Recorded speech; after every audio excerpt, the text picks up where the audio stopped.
తాకట్లో ఉన్న బంగారాన్ని విడిపించి ఆ రోజున మార్కెట్ ధర కట్టి మిగిలిన డబ్బును మీకు అందిస్తుంది కొమ్మూరి గోల్డ్.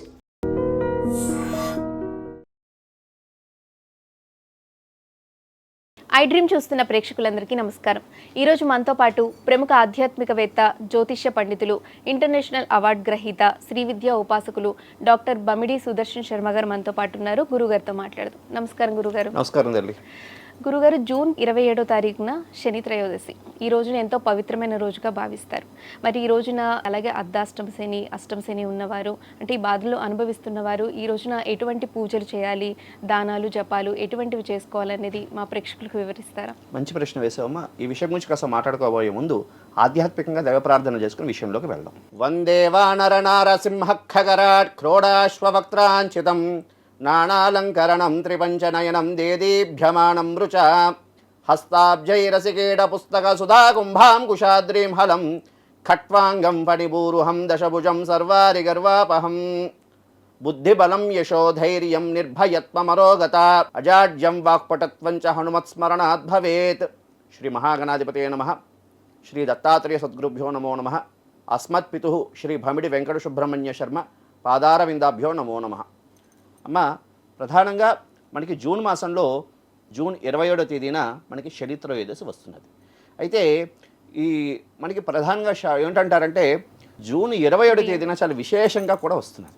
జూన్ 27 ఎందుకు విశేషం గురుగారు అంటే, జూన్ 27వ తేదీన ఆ రోజు అనురాధ నక్షత్రం కూడా వస్తున్నది. అనురాధ నక్షత్రం శనేశ్వరుడికి సంబంధించినటువంటి నక్షత్రం కాబట్టి ఆ రోజు ఇంకా చాలా విశేషంగా ఫలితం అనేది ఉంటుంది. అయితే ఇంతకీ ఈ చాలామంది శని త్రయోదశి వస్తున్నది, అయితే చాలామంది భయపడుతూ ఉంటారు. అమ్మో శని, అంతవరకు కూడా ఒక రకంగా వెళ్తున్న వాళ్ళు ఏలినాటి శని, అర్ధాష్టమ శని, ఈ అష్టమ శని వచ్చేవాళ్ళు అయ్యి బాబాయ్ ఇంకా జీవితం అయిపోయింది, అమ్మ బాబాయ్ శని వచ్చాడు ఇంకా మా జీవితాలు అయిపోయాయి అని అంటూ ఉంటారు. శని అని పేరు పెట్టి పిలవకూడదమ్మా. శనేశ్వరుడు, ఈశ్వరు యొక్క స్వరూపమే శనేశ్వరుడు. అయితే ఇటువంటి బాధల నుండి, అంటే శనేశ్వరుడు ఏమిటి చేస్తాడు అంటే ప్రారబ్ధ కర్మ, పూర్వజన్మ తాలూకా ప్రారబ్ధ కర్మని స్వామి తీసేస్తాడు. ఆయన వచ్చాడు అంటే స్వామి, ఎందుకంటే ఆయన సాక్షాత్తు కర్మసాక్షి అయినటువంటి సూర్యనారాయణ స్వామి వారి తాలూకా పుత్రుడు కాబట్టి అటువంటి స్వామి ఏం చేస్తాడయ్యా అంటే కర్మ నివారణ చేస్తాడు. ప్రారబ్ధ కర్మ, సంచిత ప్రారబ్ధ కర్మ నివారణ చేసి మనిషి ఈ యొక్క జీవనంలో, ఈ యొక్క ప్రపంచంలో ఎలా నిలబడాలి, ఎలాంటి కష్టం ఎలాగ వచ్చినా సరే మనిషి ఎలా నిలబడాలి అనే విషయాన్ని ఆయన మనిషిని ఆటుతేటుగా ఆయన తీరుస్తాడనమాట, తీర్చిదిద్దుతాడు ఆయన. అంటే ఆటుకి పోటుకి, కష్టానికి సుఖానికి మనిషి ఎలా నిలబడాలి అని చెప్పినటువంటి ఏకైక గ్రహం శనేశ్వరుడు. కాబట్టి మనం చాలా వరకు భయపడుతూ ఉంటాం. అయితే ఇందులో కూడా ఒక విషయం చెప్తానమ్మా. మనం పూర్వజన్మలో అదృష్టం, అంటే వచ్చిన ప్రతివాడికి కూడా ఏలినాటి శని కానీ, అర్ధాష్టమ శని కానీ, అష్టమ శని వస్తే ఇంకా శనేశ్వరుడు వచ్చాడంటే ఇంకా చాలామంది పరుస్తూ ఉంటారు, నల్లమామయ్య ఇది అది అని చాలామంది అనుకుంటూ ఉంటారు. కానీ ఆయన వచ్చాడు అంటే ఇబ్బందే పెట్టడు, చాలామందికి యోగాల్ని కూడా కలగజేస్తూ ఉంటాడు. చాలామందికి ఆయన యోగాల్ని కూడా కలగజేస్తూ ఉంటాడు. ఎంతోమంది ఏలినాటి శనిలో, అర్ధాష్టమ శనిలో, అష్టమ శనిలో చాలామందికి యోగాన్ని కలిగించినటువంటి స్థితులు కూడా ఉన్నాయి. అయితే యోగాన్ని కలిగించే విషయం పక్కన పెడితే ఇబ్బంది కలుగుతున్నది అటువంటి వాళ్ళకి అద్భుతమైనటువంటి ఆ దోషాన్ని పోగొట్టుకోవడానికి అద్భుతమైనటువంటి కాలం ఈ యొక్క జూన్ మాసంలో వస్తున్నటువంటి జూన్ 13వ తేదీన, అదేవిధంగా జూన్ 21వ తేదీన శని త్రయోదశి. అయితే ఆ రోజు ఏమిటి చేసుకోవాలి, ఆ రోజు మనం ఆచరించవలసినటువంటి ఏమిటి? అయితే ఈ విషయాల గురించి చెప్పుకోబోయే ముందు, అసలు ఆ రోజు ఏమి చేయాలనే విషయం గురించి చెప్పుకోబోయే ముందు, ఎవరెవరికి ఈ శని సంబంధమైనటువంటి రాశులతో, అదే ఈ ఏలినాటి శని అని కానివ్వండి, అష్టమ శని అని కానివ్వండి, అర్ధాష్టమ శని అని కానివ్వండి, వీళ్ళు ఏ రాశుల వారికి ఇబ్బందులు ఉన్నాయనే విషయం గురించి మనం ప్రేక్షకులు తెలియజేయాలి. కాబట్టి ఈ విషయం గురించి మనం విషయం తెలియజేద్దాం. ప్రధానంగా సింహరాశి వారికి అష్టమ శని నడుస్తున్నది. అంటే మఖా నక్షత్రం వారు, పుబ్బా నక్షత్రం వారు, ఉత్తరా నక్షత్రం 1వ పాదం వారు ఈ యొక్క సింహరాశి వారికి సంబంధించిన వారు. కాబట్టి ఈ రాశి వారు కాస్త అష్టమ శని సంబంధమైనటువంటి బాధలతో వీరున్నారు. వీరు ఆ రోజు ఖచ్చితంగా పరిహారాలు చేసుకోవాల్సినటువంటి విషయం. ఇంకా అదేవిధంగా ధనుర్రాశి వారికి ఎందుకు అంటే ధనుర్రాశి వారికి అర్ధాష్టమ శని నడుస్తున్నది. కాబట్టి ఖచ్చితంగా ఈ ధనుర్రాశి వారు కూడా పరిహారాలు చేయించుకోవాలి.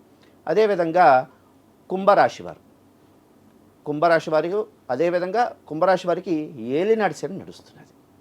వీళ్ళకి ఏలినాటి శని, అదే కాకుండా వీళ్ళకి జన్మ రాహు కూడా ఇబ్బంది పెడుతున్నాడు. శనేశ్చ రాహు కుజశ్చ కేతుహు అని అంటారు. రాహువును శని ఒకే ఫలితాన్ని ఇస్తాడు. అవతల జన్మరాహు ఇబ్బంది, అదే కాకుండా ఏలినాటి శని ప్రభావం. కాబట్టి కుంభరాశి వారు, అదేవిధంగా మీనరాశి వారు, మేషరాశి వారికి, ఈ 3 రాశుల వారికి ఏలినాటి శని నడుస్తున్నది. కాబట్టి ఎవరెవరు ఈ యొక్క ఆ రోజు చేయించుకోవాలయ్యా అంటే సింహరాశి వారు, ధనుర్రాశి వారు, అదేవిధంగా కుంభరాశి వారు, అదేవిధంగా మీనరాశి వారు, మేషరాశి వారు, ఈ 5 రాశుల వారు ఖచ్చితంగా ఈ శనేశ్వరుడికి సంబంధించినటువంటి దోష పరిహారార్థం ఆ రోజు పూజలు అయితే 27వ తారీఖు ఎక్కువ చేయించుకోవడం వల్ల ఎక్కువ ఫలితం ఉంటుంది. అంటే రెండూ చాలా విశేషమైనటువంటి తిథులే అమ్మ. అక్కడ 13వ తేదీన త్రయోదశితో వచ్చినటువంటి శనివారం, అదేవిధంగా 27వ తేదీన కూడా మనకి దీనికి సంబంధించి త్రయోదశితో వచ్చినటువంటి శనివారం. అయితే 27 ఇంకో ఏమిటి విశేషం అంటే ఆ రోజు కృష్ణపక్షంలో వస్తున్నది, అది చాలా పట్టు కలిగినటువంటిది.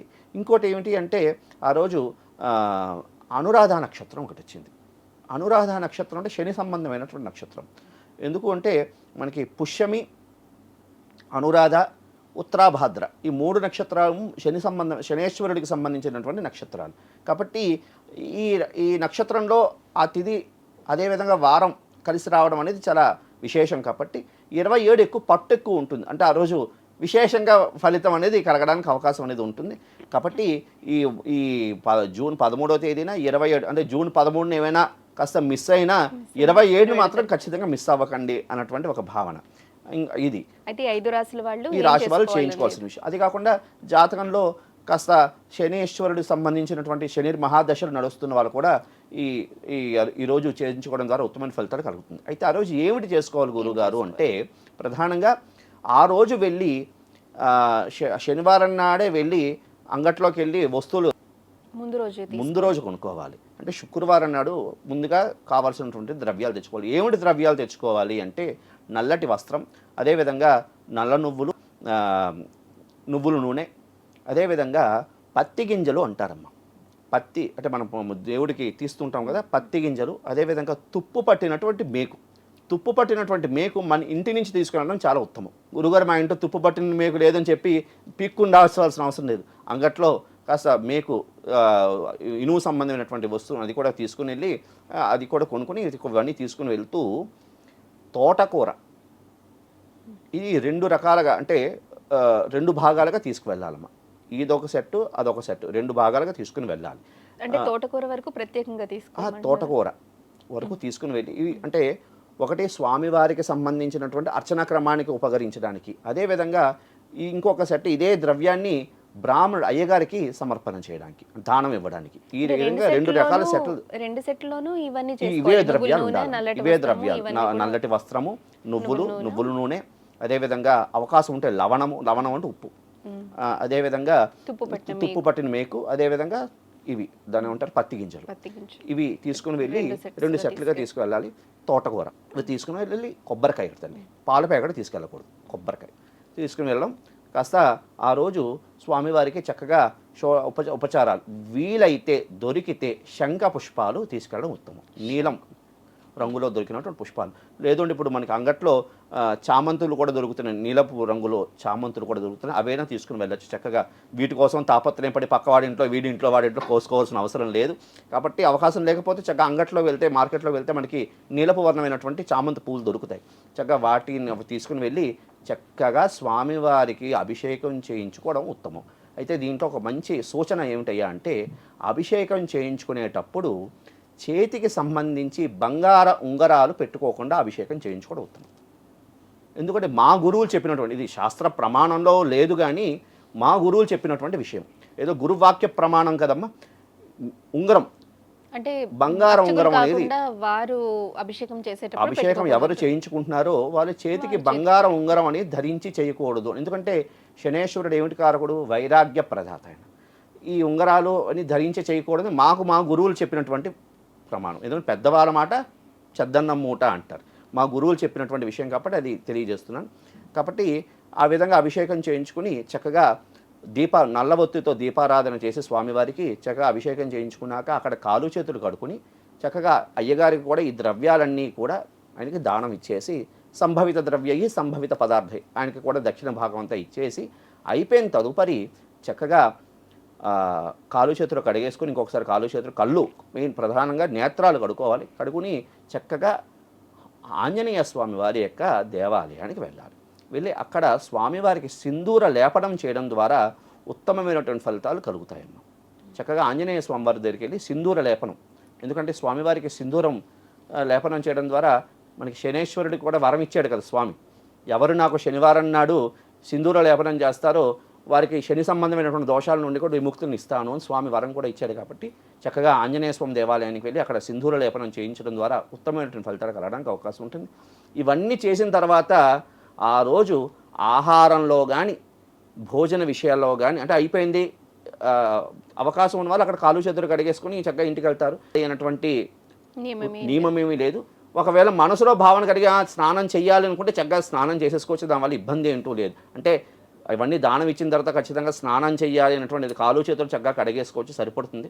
లేదు ఆత్మబుద్ధి సుఖం చేయవ పరబుద్ధి వినాశక, కాబట్టి మన మనసు ఏది చెప్తుందో అది చేయడం ఉత్తమం. సరే మనసు సరే స్నానం చేసేయాలి అనిపించి భావన కలిగిందని కొంచెం చక్కగా స్నానం చేసుకుని లోపల ఇంటికి వెళ్తారు.